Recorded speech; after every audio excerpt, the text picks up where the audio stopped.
Hello everybody, welcome to another video from Healthy Kitchen 101. I'm Nguyen, and today we are going to show you how to install the GE GFC525N garbage disposal. Let's do it. So to install this disposal, we are going to use a standard easy mounting assembly, which include a sink flange, a rubber gasket for sealing, or you can just use Plumber's Putty. Either way. And then you will have a fiber gasket, a support ring, a mounting ring, and a cushion mount. For tools, you don't need any tool, just your hand. It will be good. Now let's get to it. First, seal up the gap between the flange and the sink. It's recommended to use Plumber's Putty or any type of sealant.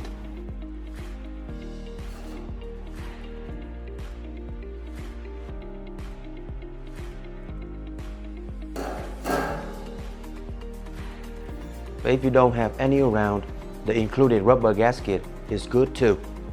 But the sealing won't be as durable.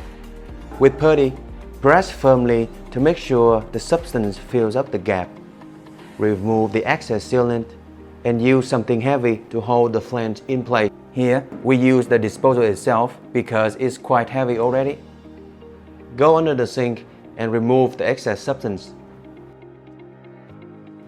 Now use the fiber gasket and the support ring to secure the flange.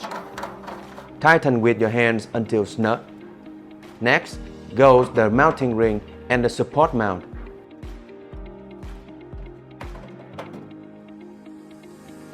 Finally, hang the disposal on and lock it into the grooves on the ring.